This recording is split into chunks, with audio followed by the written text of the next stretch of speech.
Dieu.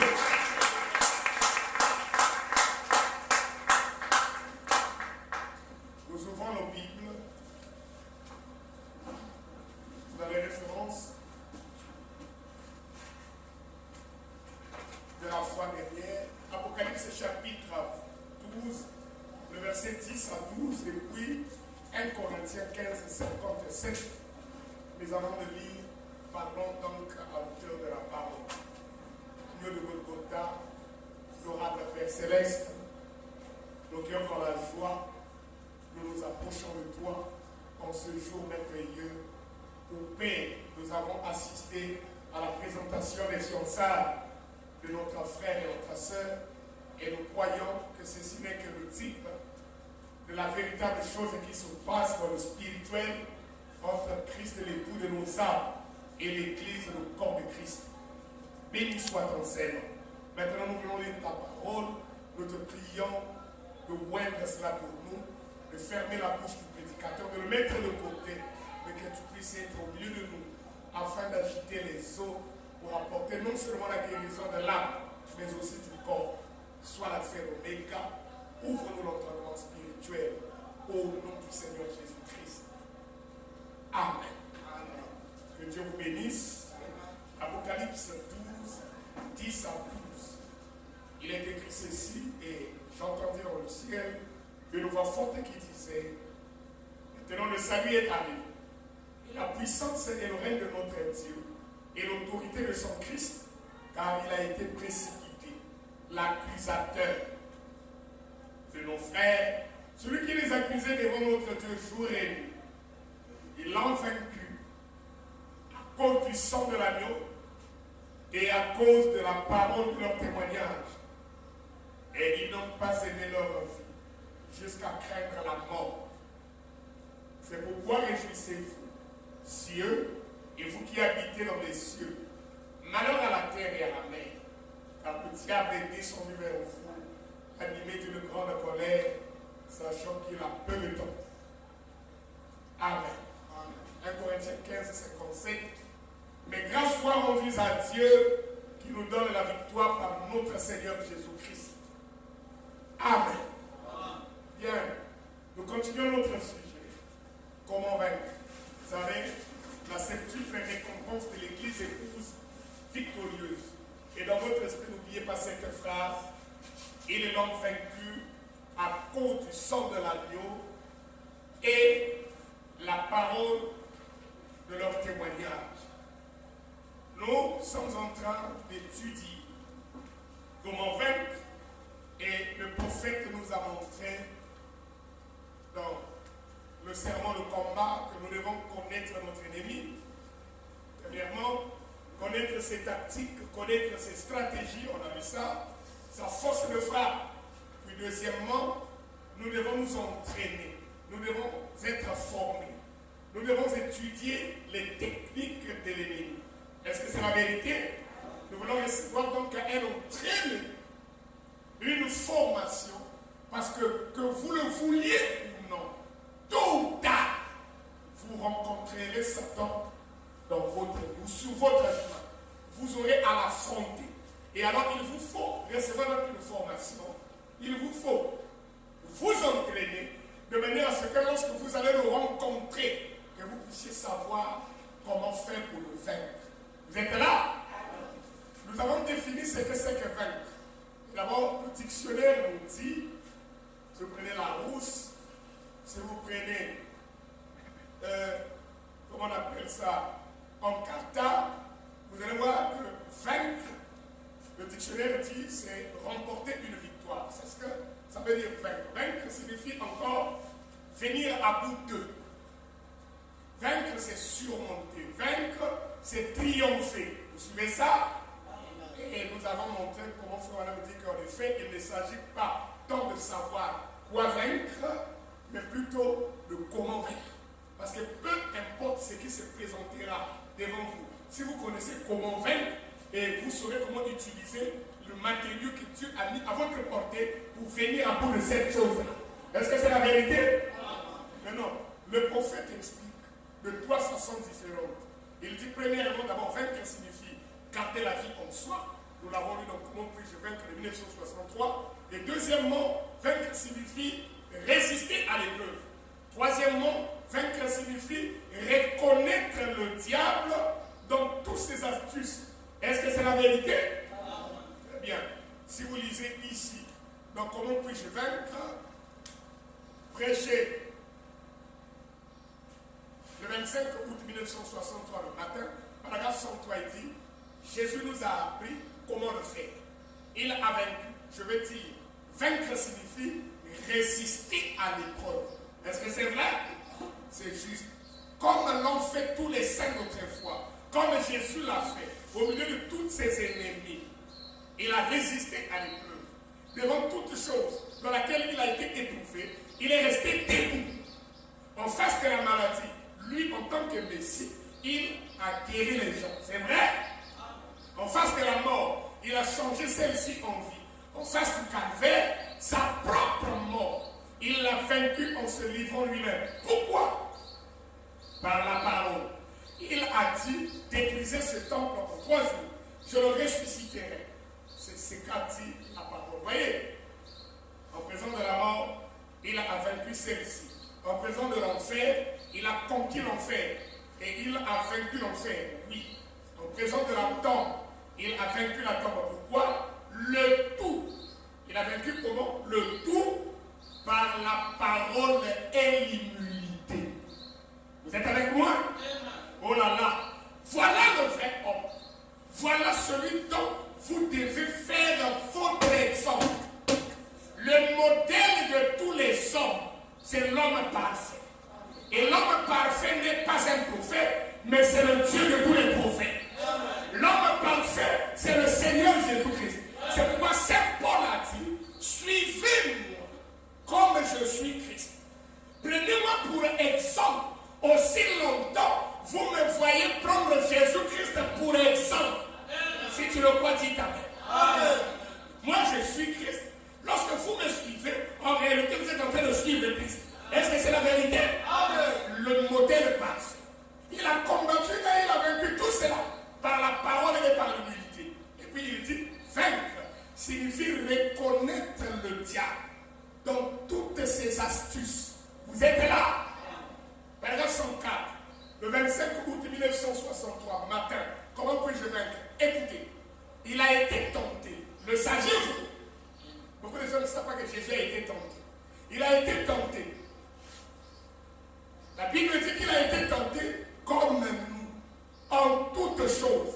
Cependant, il était sans péché. Il a été tenté par la boisson. Il a été tenté par les femmes. Il a été tenté par tout ce par quoi on peut être tenté. Il a été tenté par tout ce par quoi nous sommes tentés. Il était un homme. Cependant, on n'a pas pu pointer un doigt sur lui. Oui. Vaincre signifie reconnaître le diable dans toutes ses astuces. Si vous le croyez, dites Amen. Peu importe sous quelle manière il vient, si vous découvrez ce qu'il est, si vous connaissez ses stratégies, si vous connaissez les moyens qu'il met en jeu pour venir guerroyer, attaquer, combattre, parce que l'arme qu'il a utilisée au début, c'est ce qu'il utilise aujourd'hui. Nous allons voir cela plus tard. Il faut que madame me dise, de la même manière que Dieu ne change pas ses tactiques, le diable non plus ne change pas ses tactiques. Donc la vieille méthode qu'il a utilisée pour vaincre Adam et Ève dans le jardin d'Éden, il a essayé ça sur Jésus. Et il continuera. Et s'il n'a pas eu peur d'aller attaquer le Dieu de l'univers, Jésus-Christ, est-ce qu'il va vous ménager? Est-ce qu'il va vous épargner? C'est pourquoi vous devez être formés. Formés pour que lorsqu'il viendra, vous puissiez savoir comment l'avoir. Parce que frère Madame était au paragraphe 105 dans ce même livre, beaucoup de gens disent que le diable n'existe pas, que c'est simplement une pensée. Ne croyez pas cela. Amen. Le diable est réel. Amen. Il est tout aussi réel que vous. Amen. Que n'importe qui. Et vous devez savoir qu'il est réel. Vous êtes là? Amen. Vous devez savoir qu'il est un démon.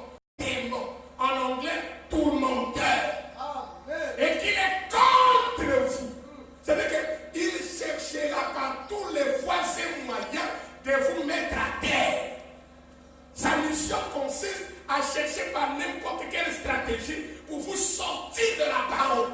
Si tu comprends ce que je l'ai dit, amen. Amen. Et vous devez savoir qu'il est un démon et qu'il est contre vous. Et alors, pour vaincre, vous devez savoir que le Dieu qui est en vous est plus grand et plus puissant que lui. Amen. Et que celui qui est en vous l'a déjà vaincu. Et que c'est par sa grâce, et par sa grâce, il ne fait pas le poids des forces. Les choses sont assez claires. Quoi? Oui, frère. Le diable ne fait pas le poids devant nous. Vous savez que si on met Satan dans un ring, on prend un fils de Dieu né de nouveau, qui connaît sa position, on le met pour affronter le diable. Satan, dans toutes ses forces, ne peut pas tenir devant vous. Il ne faut pas le coup. Vous savez pourquoi?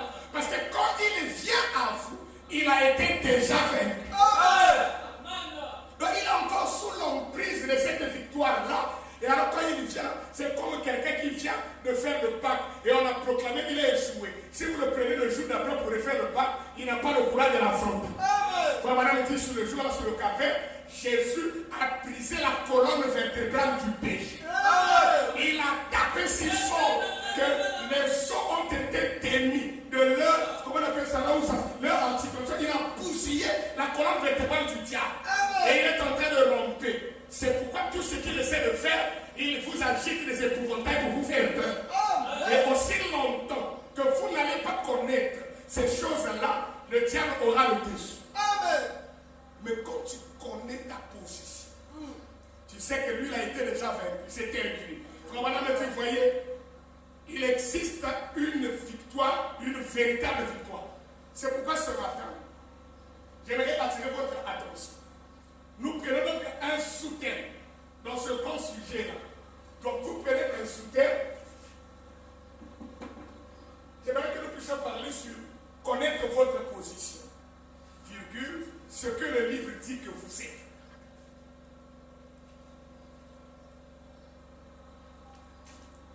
Connaître votre position.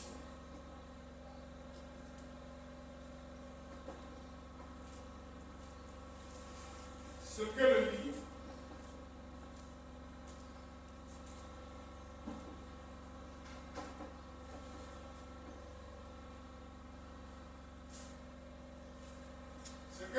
dit que vous êtes. Voilà. Il vous faut connaître votre position. Pourquoi? Sinon vous n'allez pas vaincre. Sinon vous ne vaincrez jamais. Quelqu'un qui ne sait pas ce qu'il est, il ne peut pas affronter l'adversaire. Il faut d'abord que vous puissiez connaître ce que vous êtes. Cela vous donnera la confiance en soi. Vous êtes là? Quand tu vois quelqu'un dans la rue, quand il te dit, si tu plaques avec moi, je vais te taper. C'est qu'il est sûr de lui. C'est pas ça? Il est conscient des capacités qu'il a et il s'appuie sur cela pour te dire directement, pas que si tu plaques, on va se bagarrer. Non, il te dit, tu plaques avec moi, je te tape. Comment tu sais que tu peux le taper? Il doit d'abord être sûr de ce qu'il est. Et être sûr de ce qu'il a pour affronter ce monsieur et le vaincre. Est-ce que c'est la vérité? Et ceci est valable pour l'Église. Vous ne pouvez pas vaincre le diable si vous ne connaissez pas ce que vous êtes. Si vous ne connaissez pas votre position. Frère Madame me dit, donc Jéhovah Jireh.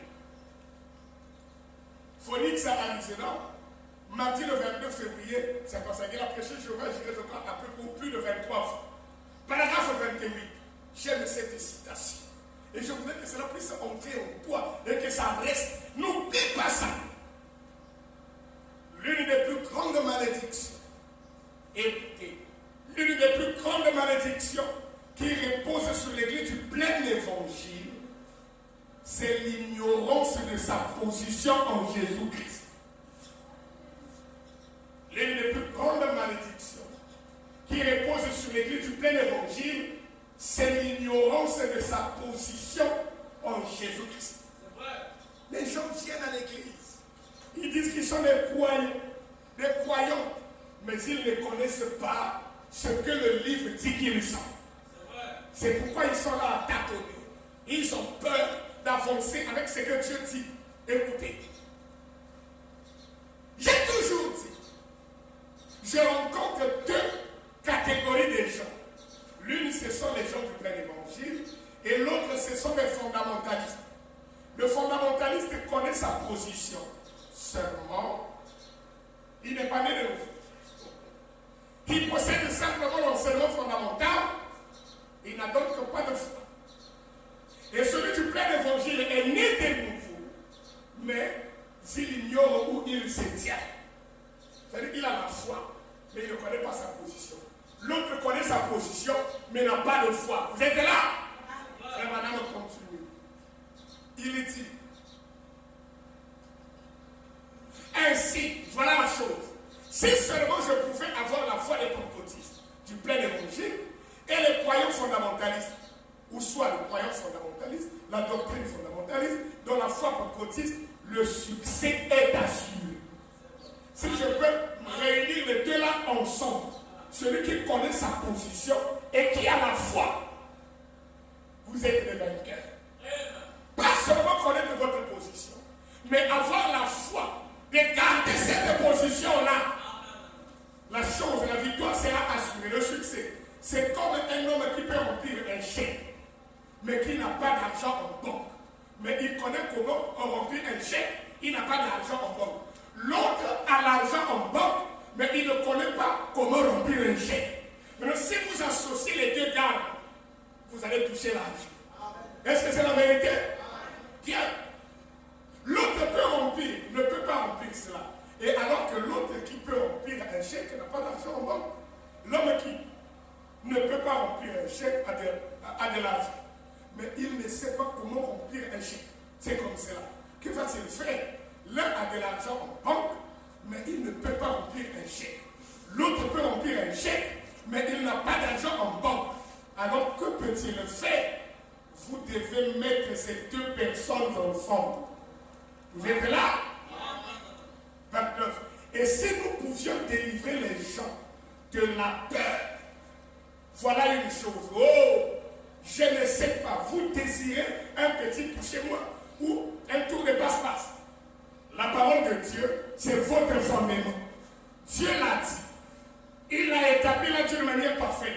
C'est de cette manière que nous le croyons. Voyez-vous? Il n'est pas question. Oh, si je peux faire ceci ou cela. C'est là que beaucoup de croyants échouent. Frère, je voudrais que vous puissiez suivre cet enseignement attentivement. Regardez là où vous vous échouez.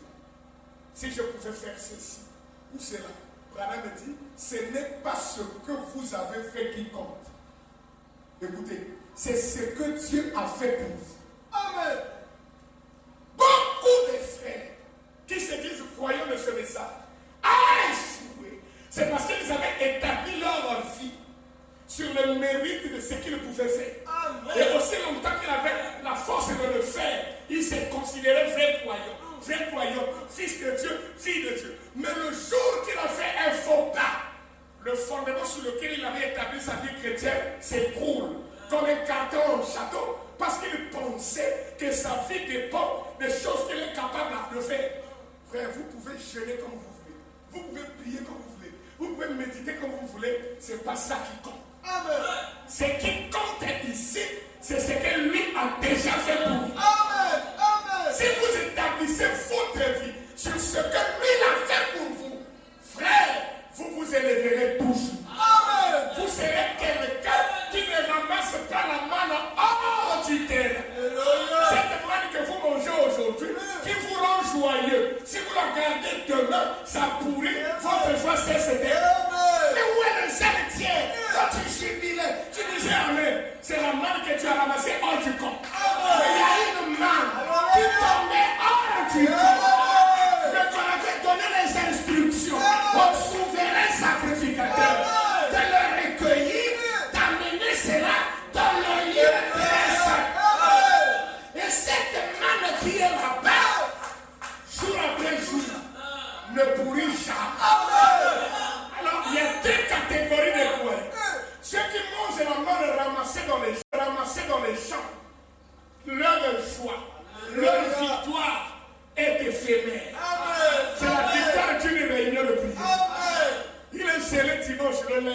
pas réunion à Imani. Le mardi, à Yi encore à Iséré. Le mercredi, il n'y a pas de réunion à Imani. Le jeudi, à Yi encore à Imoto. Vendredi, samedi, à Imani. Mais il y a un croyant qui lui vit dans les lieux célestes. Il a traversé le voie. Il est dans le lieu très saint. Avez-vous remarqué que le bâton d'âme n'a jamais marché jusqu'à être dans le lieu très saint? Comment le bâton s'est retrouvé là? Ce n'est pas par ses efforts. C'est quelqu'un qui l'a soulevé. Qui l'avait soulevé? Le souverain sacrificateur. Qui est notre souverain sacrificateur? Le Seigneur Jésus-Christ. Qui est comme ce bâton sec. Tu n'as pas de pied. Tu n'as pas de mobilité. Tu n'as pas de motricité. Mais le souverain sacrificateur peut te considérer dans ton état. Et te prendre. Et t'introduire dans le lieu très saint. Il te dit demeure là. On ne t'a pas planté. Oh non, un arbre pour produire les fruits, on doit le planter. Mais il y a un arbre qui n'a pas été planté. Qui n'a pas d'enracinement dans le sol. Quand vous fouillez dans le sol, il n'y a pas d'enracinement. Mais il est en train de bourgeonner. Quel paradoxe! On fouille ses origines. Alléluia! Il va le comprendre. Jésus a dit, c'est comme ça un homme est le nouveau. Il est comme le vent. Vous entendez le bruit. Vous ne savez d'où il vient. Où il va. Ses origines sont inconnues. C'est parce que c'est un être éternel qui est venu séjourner dans le temps. Et il retourne dans l'éternité. C'est pourquoi les histoires temporelles ne peuvent pas le retenir. J'ai suivi un documentaire. Alléluia. À National Geographic, cette grande tortue marine vit dans les eaux de la mer. Quand le moment de la pendaison des seins arrive, la tortue sort de l'océan. La tortue sort de la mer. Elle va sur le rivage. Elle creuse. Ça, c'est le rivage, mais elle creuse. Et elle pond ses œufs dans la vallée du péché, dans une dépression.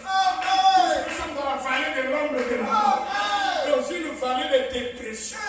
Mais quand il a fini de pondre, il recouvre le sol. Et il part. Elle repart dans l'océan. Elle ne laisse pas une notice ici, avec les informations selon laquelle vous, petites tortues, quand vous sortirez, lisez la notice. La notice vous demandera de me suivre dans l'eau. Il n'y a pas de notice. Mais ces informations sont transmises dans les gènes. Alléluia. Ces informations sont transmises dans les chromosomes. Entre les lignes. Ce n'est pas écrit. C'est le silence d'environ une demi-heure. Quand vous plongez les mains, c'est un son qui n'a pas de Seigneur. Ça ne peut pas être vivant. Pour nous faire l'annonce, c'est silencieux. Mais quand les tortues sortent de la terre, ils peuvent venir là. Ils suivent un peu les mouches, ils suivent un peu de laine. Mais au-dedans d'elle, il y a une profondeur qui les appelle vers l'océan. Parce que la profondeur appelle la profondeur. Parce que la nature qui est au-dedans, ce sont des tortues par nature. Elles sont prédestinées à vivre dans l'eau. Et l'eau, c'est la parole. Et vous êtes prédestinés à vivre dans la parole. Quel est votre nombre des années que vous avez fait sur la terre, dans le péché, dans le mensonge, mais au-dedans de vous, il y a quelque chose qui vous appelle.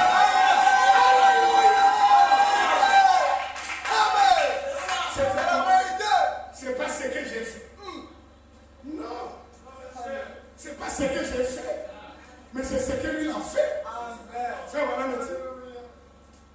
Ce n'est pas ce que vous avez fait qui compte. C'est ce que tu as fait pour vous. Si tu es d'accord, dis Amen. Amen. Non, moi je vais écouter un vrai Amen. Amen. Écoutez, les gens disent, oh, si je peux seulement tenir bon, yo qu'a fait Branham. Ce n'est pas vous qui tenez bon. C'est plutôt si lui l'a tenu bon. Ou pas. Moi, j'ai essayé de vivre la parole par moi-même. J'ai échoué lamentablement. Frère, essayez, vous allez avoir la même conclusion que moi. J'ai essayé. Après, boum. Je dis, oh, mais comment ça? Et alors, je lui dis, viens dans ma vie. Veux-tu prendre ma vie?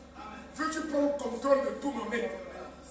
Quand lui est entré là, c'est terminé. Amen. Je suis au repos. Et c'est lui qui fait le reste. Amen. Je t'invite à l'inviter dans ta vie. S'il entre dans ta vie, tu seras dans le repos de Dieu. C'est pas tant si tu peux tenir. Mais il y a quelqu'un qui a tenu bon. Qui peut tirer un puissant amen. Je vais écouter un vrai amen. C'est plutôt si lui l'a tenu bon ou pas. Il ne s'agit pas de ce que je suis. Il s'agit de ce qu'il est. De ce qu'il représente pour moi. Dieu ne me voit pas. Vous voyez bien, Dieu ne me voit pas tel que je suis. Si je suis en Christ, il voit Christ. Il ne le voit pas. Car je suis mort. Ma vie est cachée en lui. Scellée par le Saint-Esprit, couverte par le sang. Comprenez-vous cela? Amen. Si tu comprends, dis Amen. Amen. Qu'est-ce que je suis en train de t'apprendre? C'est que tu connaisses ta position. Cette position ne dépend pas de tes mérites. Cette position ne dépend pas de ce que tu as fait ou de ce à quoi tu es capable. Cette position dépend de ce que Dieu dit dans le livre que tu es. Si tu peux accepter ce que Dieu a dit que tu es, et ça commencera à t'influencer. Jésus a cru ce que Dieu a dit qu'il était. Et il a vécu comme ça. Et cela a produit la grande victoire. Si tu es là, dis Amen. Alors qu'est-ce que cela produit comme conséquence? C'est jour-là sur le Calvaire. Paragraphe 81, 25 septembre 1960. Alors nous sommes libérés du péché. Nous sommes comment?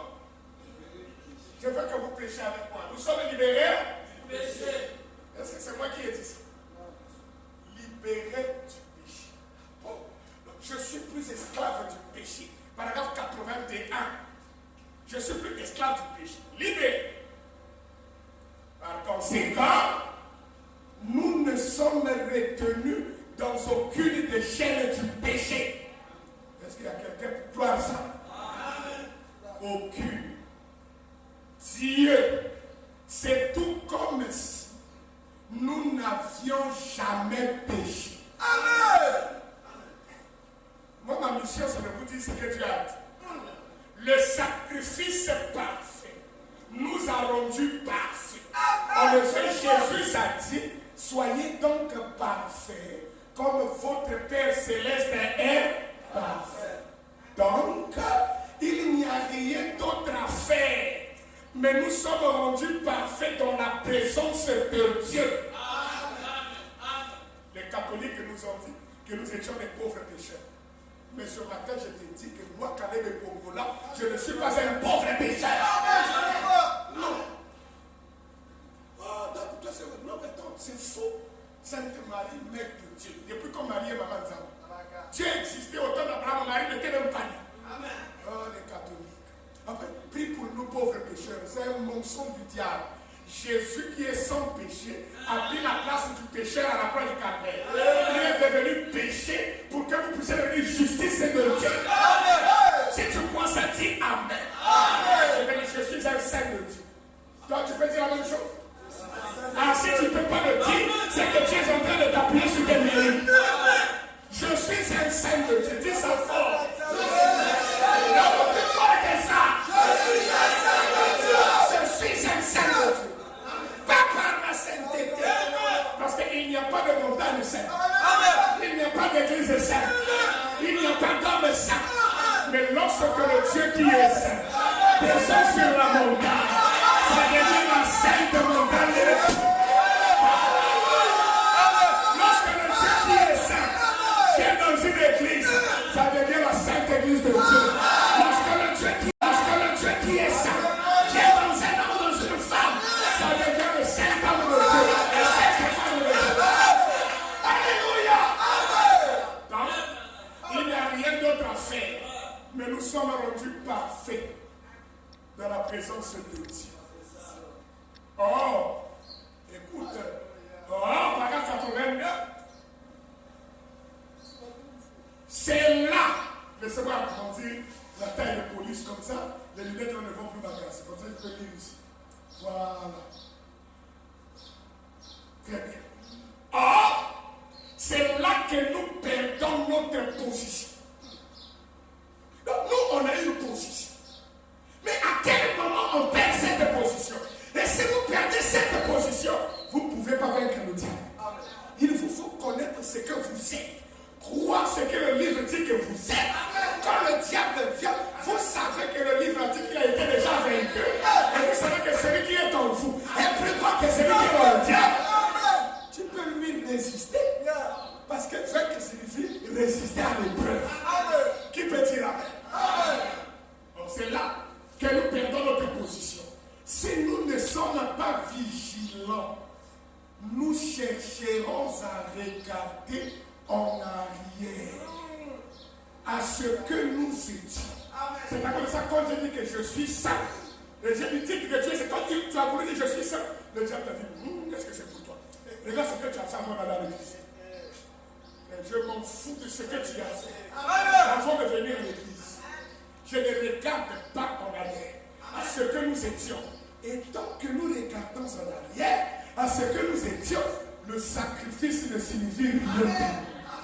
Vous annulez le sacrifice à force de regarder dans le passé.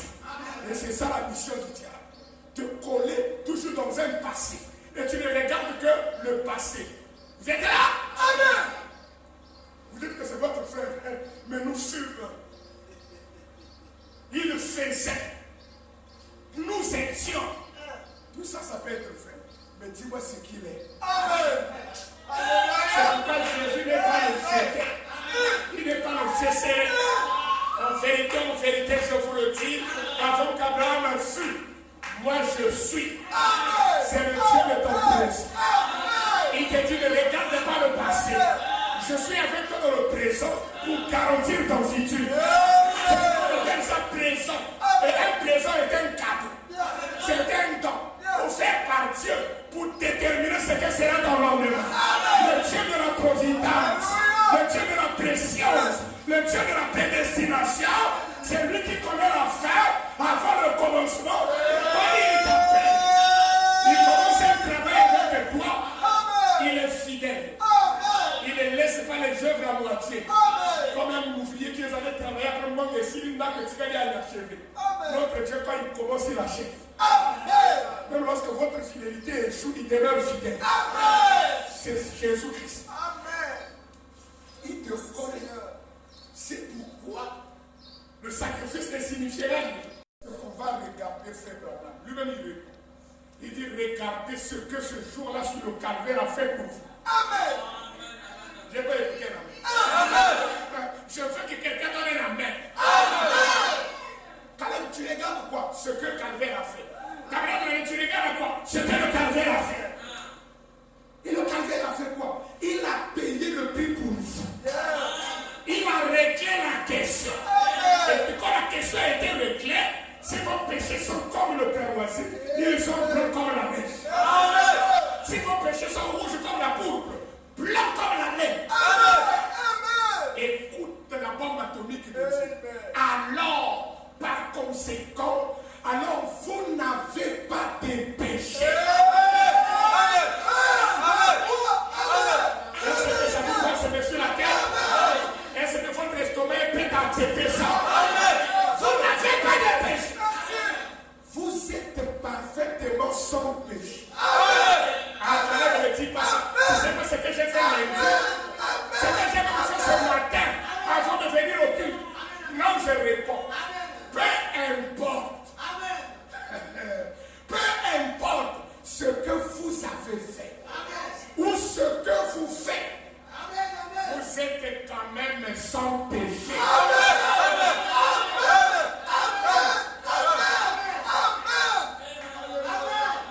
Peu importe ce que vous avez fait, ce que vous faites, vous êtes quand même sans péché. Je suis sans péché.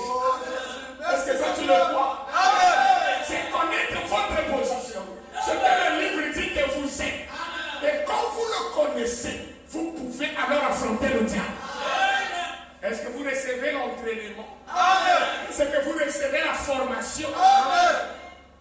Sans péché. Vous êtes quand même sans péché.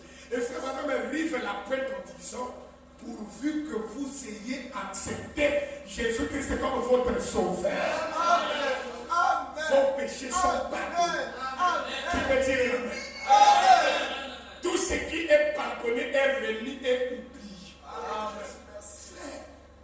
Quand vous écoutez la rémission des péchés, que vos péchés sont oubliés, c'est-à-dire dans l'union invisible, le coup d'écrit de 67 ça ne remonte même plus dans la pensée de Dieu. C'est jeté dans la main de l'oubli. Mais seulement, le diable essaie de vous jouer des sales tours. Il vous fait porter un scaphandre. Et vous devenez des scaphandriers sous-marins pour plonger dans les tréfonds de l'océan où vos péchés ont été jetés là-bas au loin. Même la mémoire de Dieu ne s'en souvient plus. Toi-même, tu plonges avec le diable pour aller récupérer le vieux dossier qui t'est culpabilisé. Et tu ressors encore avec ça. Dimanche, tu jubiles, je suis sans péché. Lundi aux autres. Que Dieu te bénisse. Comment tu parles? Un peu pasteur. Mais qu'as-tu? Le message là, je ne sais pas. Qui t'a envoûté? Qui t'a dit d'aller là? Parce que ce qui est enseveli, frère Madame dit enseveli signifie ôter hors de la portée de la vue. C'est-à-dire que même Dieu, quand il te regarde, rien. Le poète a dit, en vivant, il m'a aimé. En mourant, il m'a justifié. Enseveli, il emporta mes péchés de près. Il emporta mes péchés au loin. Si un livre de géographie peut amener un vieux saint à jubiler et à se réjouir à cause de sa position révélée, à cause de plus forte raison lorsqu'on lit la Bible. Ce vieux saint était parti passer vacances chez sa fille modèle. Et sa fille devait recevoir des invités. Les membres de son église, il a dit, mon papa, quand il lit la Bible, il pleure, il court des alléluia, il dit merci Seigneur, il va gâter ma fête. Alors il l'a fait monter à l'étage. Et il lui a donné un livre de géographie, il l'a éloigné de la Bible, parce que la Bible lui fait faire dire des amens. Quand toi tu écoutes la parole, tu écoutes la Bible, pourquoi tu es silencieux? Où est ta victoire? Parce que quelqu'un qui est victorieux, il chante pour Dieu. C'est pourquoi je ne crois pas à un chrétien qui reste dans l'Indien et qui n'a jamais chanté. Mais quand tu as la victoire, même quand tu ne veux pas chanter, ils sont morts de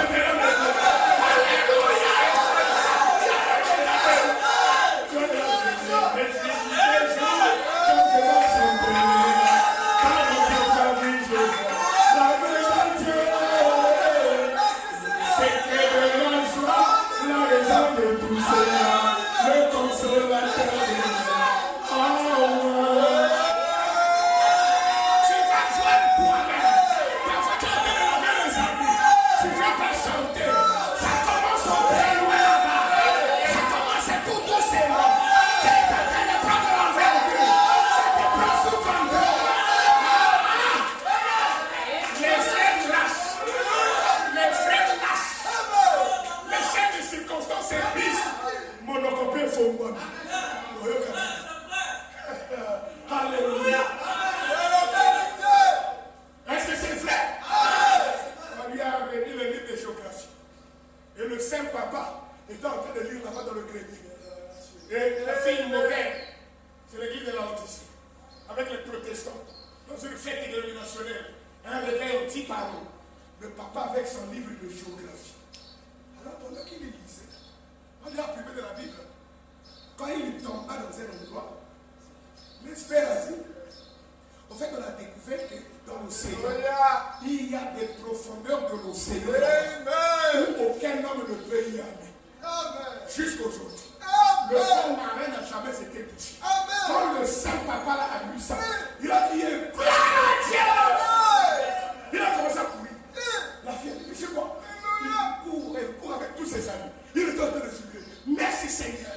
Gloire à Dieu pour le fond marin. Oh, merci pour les profondeurs de l'océan. Papa, il revient sur la terre. Il était déjà dans les lieux célestes. Comme lorsqu'un homme est sous. Il va comment il marche, il fait comme ça. Alléluia.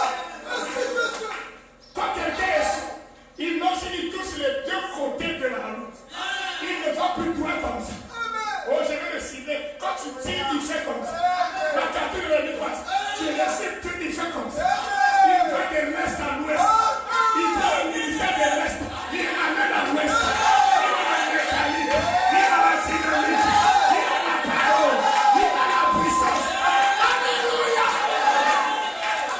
Il veut les bonnes choses du royaume. Papa, mais comment le livre de géographie? Ça m'a rappelé. Quand j'étais en terminale, on était en train de faire un cours de mathématiques. Le monsieur avait tellement bien expliqué. Quand la demandé à la salle, avez-vous compris? Je n'ai pas compris ce qui m'est arrivé. Je me suis levé, j'ai dit, Amen! Toute la classe s'est mise à rire. Et le prophète dit, oh, il faut là, on n'est pas à l'église ici. Moi, j'ai vécu dans une autre dimension. Frère, quand vous avez l'esprit, vous verrez Dieu de n'importe où. Amen! Dans la nature, vous allez le voir. Dans la géographie, vous allez le voir. Dans la chimie, vous allez le voir. Dans la SVT, vous le verrez. Dans l'histoire, vous allez le voir. Je vais écouter un amen. Vous le trouverez dans les maths, dans la géographie. Vous le trouverez dans les probabilités. Vous le trouverez Dieu dans la génétique. Amen. Amen. Amen. Alléluia. Papa explique. Non, je viens de lire ici. On a dit qu'il y a un endroit dans l'océan qu'aucun homme ne peut plonger jusqu'à là-bas. Et pour aller prendre ce qui est en bas là-bas. Et nous, quel rapport? Et je me suis souvenu qu'il y a un autre océan du sang de la vie où les péchés ont été jetés. Aucun homme ne peut plonger là.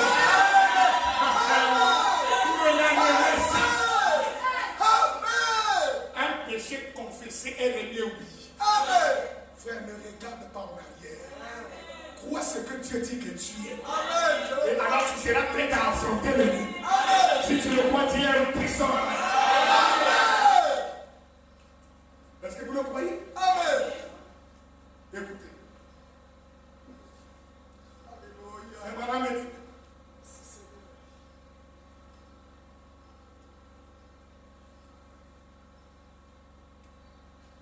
Jéhovah Jireh, 29 février 55, nous reparlons. Paragraphe 30. Alors, Dieu prend la foi qu'avait Abraham. Écoutez, il prend la foi qu'avait Abraham et il la place dans chaque croyant par le Saint-Esprit. Amen. Il dit, est-ce que vous comprenez? Amen. Amen. Il prend la foi. Par la foi qu'avait Abraham. Non. Abraham, c'est 1, 2, 3, 4 et 5. Pas ça. Il prend la foi qu'avait qui? Aidez-moi si vous comprenez. Il prend la foi qu'avait 1, 2, 3, 4, 5, 6 et 7. Il le place où? Est-ce que vous n'avez pas ça? Et il la place dans chaque croyant par le Saint-Esprit.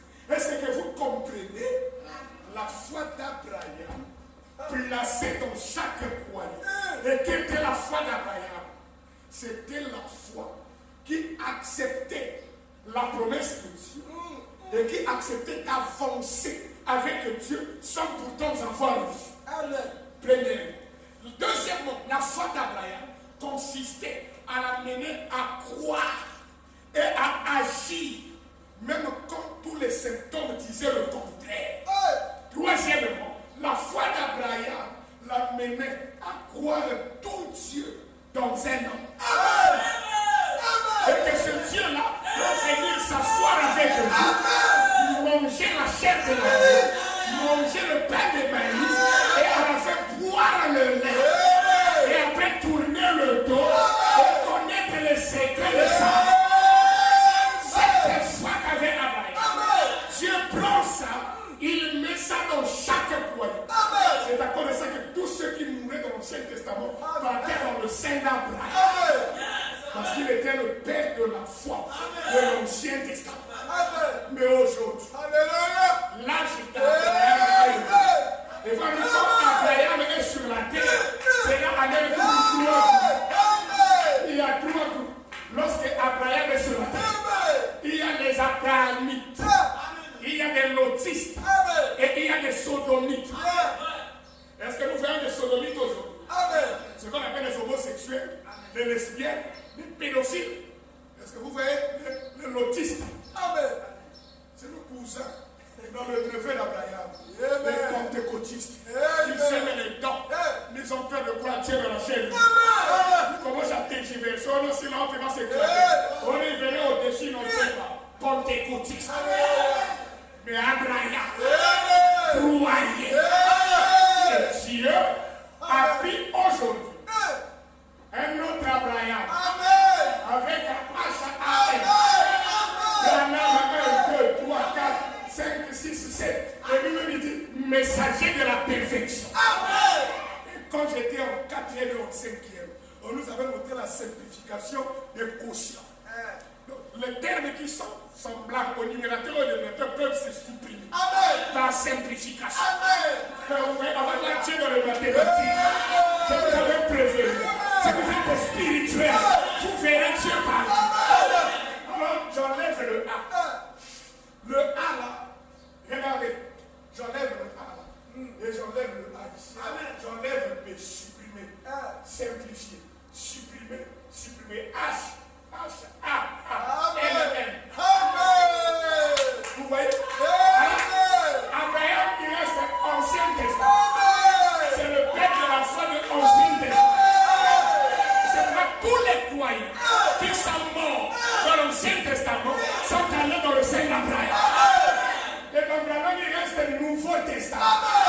Le père de la foi du Nouveau Testament. Et il a donné à Abraham une grande portion du ciel. Dans le ciel de cet âme. Dans le ciel de William Abraham. Alléluia. Mais avez-vous remarqué? Il a pris la foi d'Abraham et il l'a placée dans chaque croyant. C'est pourquoi par le baptême du Saint-Esprit, nous sommes recevant ce royaume d'Abraham. Nous vérifions si son d'Abraham c'est pareil. Celui qui est en vous. Je termine. Écoutez. Prêchez le soir du 10 novembre 63, paragraphe 258 jusqu'à 261. Écoutez.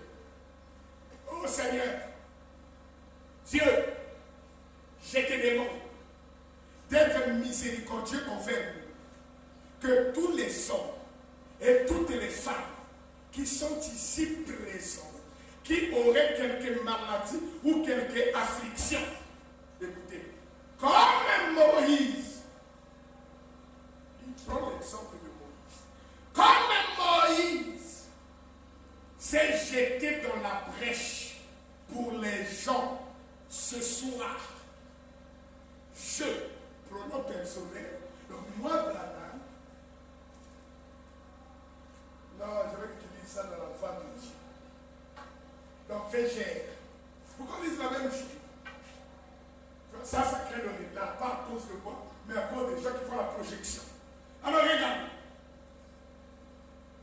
Comme Moïse s'est jeté dans la brèche pour les gens, paragraphe 258, faites vite. Je veux que quelqu'un lise ça. Comme Moïse s'est jeté dans la brèche pour les gens, ce soir, je réponds mon cœur devant toi, Seigneur. Vous comprenez le verbe répondre? C'est comme tu as de l'eau et tu réponds. Vous êtes là? Je réponds mon cœur devant toi. Écoute bien, Seigneur. Et avec la foi que j'ai, ma foi en toi, pas la foi de Jésus, mais la foi que Jésus lui a donnée. Vous êtes là? Que tu m'as donné, je la leur donne. Frère Branham vous donne sa foi. Et là, c'est grave. On a remarqué que Branham dit qu'il se tient là ce soir, représentant la foi de l'enlèvement. Amen. Si Branham vous donne sa foi, donc il vous a donné la foi de l'enlèvement. Amen. À l'exemple de Pierre, qui a déclaré à la porte appelée la paix, ce que j'ai, je te le donne.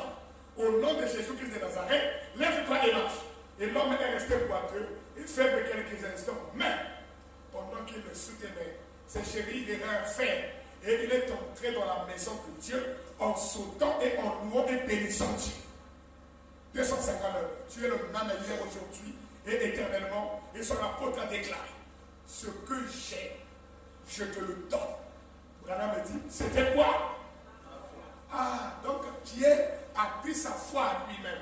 Il a donné ça au paralytique. Et la foi de Pierre donnée au paralytique, ça l'a amené à se mettre debout et marcher. Si tu crois, dis Amen. Amen. Je sais qu'il y a d'autres paralytiques ici. Écoutez, de même je déclare, ce que j'ai, je la donne, ou je le donne à cet auditoire. Amen. Qui peut dire Amen? Amen. Au nom de Jésus-Christ de Nazareth, rejetez votre maladie. Amen. Parce que celui qui est en vous est plus grand que le diable qui cherche à vous ôter la vie. Amen. Vous êtes des enfants de Dieu. Amen. Vous êtes les rachetés, pas que vous le serez. Dis, je suis enfant de Dieu. Je suis enfant de Dieu. Dis, je suis un racheté. On dit, j'ordonne à Satan de quitter ces choses. Mais si tu étais venu avec un démon qui te persécute, il peut te libérer maintenant. Oui, c'est le Dieu qui a fait reculer cette tempête l'autre jour. Le Dieu qui a fait cesser les vents et les flots. Puisse-t-il veiller à ce que chaque maladie se retire de ses choses. Et que la puissance de Christ se manifeste dans leur vie à leur main. Puisse chaque pécheur se repentir, puisse chaque personne qui n'est pas proche de toi se mettre en ordre à leur main. Qu'il en soit ainsi au nom de Jésus-Christ. Moi, William Branham, en tant que votre pasteur, que votre frère, avec la foi que j'ai demandé à Dieu de la placer en vous. Amen. Comme il a placé la foi d'Abraham dans les croyants, frère Branham demande à Dieu de prendre sa foi et de la placer en vous. C'est pourquoi je vais achoper le pentecôtiste. Recevez la foi de William Marion. La foi de l'enlèvement. C'était la foi de Branham. La foi de créer les écureuils. La foi qui donne la vie aux petits poissons. La foi qui pouvait contrôler le taureau fini. La foi de votre vie, vous avez un taureau fini. Ça peut être la nervosité de ton mari. Ça peut être la nervosité de ta femme. Vous êtes là? Ça peut être une voix qui est là, de la voisine qui est à côté. Ça te fait gonfler le cœur. C'est un taureau fini. Ça peut être tes belles sœurs qui viennent te chercher moi et tout ça. Mais si tu as la foi de William Branham, tu peux dompter le taureau fini. Tu vas pas dire, Rakokangaliputa, Nandenge, Yavana, Yamamakwa, Nakolakisanga, Puna, Iturikanga. Frère Branham vous donne la foi parce qu'il est Élie de Malakita. Élie restaure la foi. Il ne peut pas restaurer la foi si lui-même n'a pas la foi. Donc c'est lui qui amène la foi et il commence à placer ça quand vous dites Amen. Donc je veux écouter l'Amen. Qu'il reçoive Malakita. Qu'il accepte. Recevez la foi des Branham. Si ça dérange un pentecôtiste, on te comprend, tu es bébé spirituel. Parce qu'on ne peut pas prendre le lacet de la chaussure de la tuile et de faire entrer ça dans le petit trou du chausson de l'enfant. Moi, j'ai dit à Branham, tu ne pourras pas. Parce que c'est ça le bébé pentecôtiste. Ça, c'est la matière de l'épouse. Ça, c'est la manne qui se trouve dans le lieu caché. Ça, pour y accepter, il faut avoir un estomac pénestri.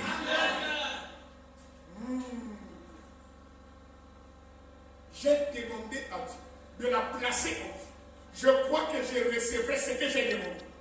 Maintenant, si vous le croyez avec moi, avec la foi que j'ai, je vous la donne pour cette heure. Amen. C'était la foi de Amen.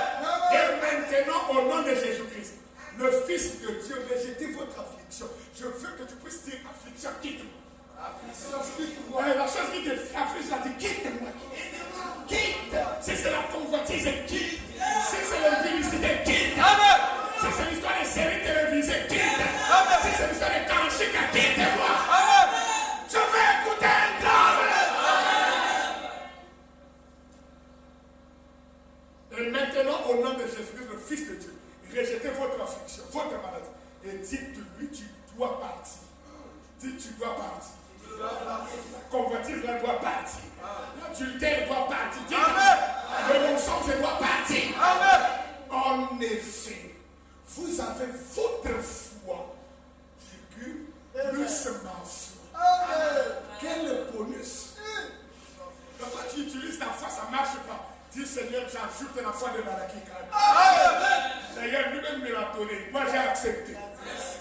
De même que la puissance de Jésus-Christ, dans l'omniprésence est ici. Pour le confirmer et pour prouver qu'il est ici. Il vous rétablira en ce moment. C'est pourquoi sur base de la parole, j'ai la Bible ouverte. Je te défie de croire cette citation. Et maintenant, décline l'identité du démon qui te lie. Que ça soit la tuberculose, le cancer, le sida, ajouter des voiles, décline son identité, ça te laisse tout de suite. Sinon, je ferme ma Bible. Je ne viens plus prêcher. Parce que Dieu ne ment pas. Est-ce qu'il y a quelqu'un qui le croit? Vous avez la foi de William Branham. Tu peux dire l'affliction de tes quittes. C'est-à-dire que tu l'avais amené à l'église. Sors, laisse-le ici. Je veux écouter l'amen. Donc que quelqu'un dise un puissant amen. Un grand amen. C'est là le problème de l'église. De la foi parfaite, frère Branham dit. Paragraphe 94, 25 août 63 le soir, la dernière citation ou la dernière brochure. Maintenant, regarde. Il nous a dit, si vous demeurez en moi et que ma parole demeure en vous, ici dans le champ, demandez ce que vous voudrez et cela vous sera accordé. Écoutez, alors, reconnaissez votre position dans l'église, à la maison, dans le quartier. Reconnaissez votre position dans les Écritures en tant que croyant. Voyez-vous, vous devez reconnaître votre position de même que lui, Jésus, qu'il reconnut sa position. Maintenant, quand tu réponds au paragraphe 93, il dit Jésus avait la foi parfaite. Pourquoi? Parce qu'il avait reconnu sa position. Il l'a vu. Et elle vint parce qu'il était la parole. La foi parfaite vint dans Jésus parce que Jésus était là. Maintenant, écoute. Et vous devenez la parole. Vous devenez la parole au fur et à mesure que vous recevez la parole. Amen. Amen. Si vous demeurez en moi et que mes paroles demeurent en vous, mes paroles, c'est-à-dire cette parole, vous êtes là. Demeure en vous. Demandez ce que vous voudrez et cela vous sera accordé. Voyez-vous, si vous dites à cette montagne, ôte-toi de là. Et si vous ne doutez pas, mais croyez que ce que vous dites arrive, vous le verrez s'accomplir. Tout ce que vous demanderez en priant, croyez que vous l'avez reçu. Et vous le verrez s'accomplir. Cela vous sera donné. Maintenant, écoute, ni le temps, ni l'espace, ni rien d'autre ne changera cela. Vous savez que c'est fait. C'est déjà. C'est déjà fini. Amen. Qui peut dire Amen? Amen. Reconnaissez votre position. Et alors, vous pourrez vaincre l'ennemi. Vous devez connaître votre position. Ce que le livre dit que vous êtes. Et alors, vous pourrez le vaincre lorsqu'il viendra. Qui peut dire Amen à ça? Est-ce que tu as compris quelque chose? Amen. Tu as la foi de William Branham. Alors, tu peux réclamer tout ce que tu veux. Amen. Et croire que Dieu va te l'accorder. Que le Seigneur notre Dieu vous bénisse. Alléluia. Et tout au long de la semaine, nous allons ajouter pierre sur pierre jusqu'à ce que ça soit clair au-dedans de vous. Que vous puissiez reconnaître votre position. Et quand vous aurez connu ce que vous êtes, alors nous étudierons c'est quel l'ennemi. Et puis nous verrons les armes qu'il a, la méthode ou les stratégies qu'il utilise. Et nous montrerons les armes que vous devez avoir et comment l'utiliser. Vous êtes là? Amen. Et à partir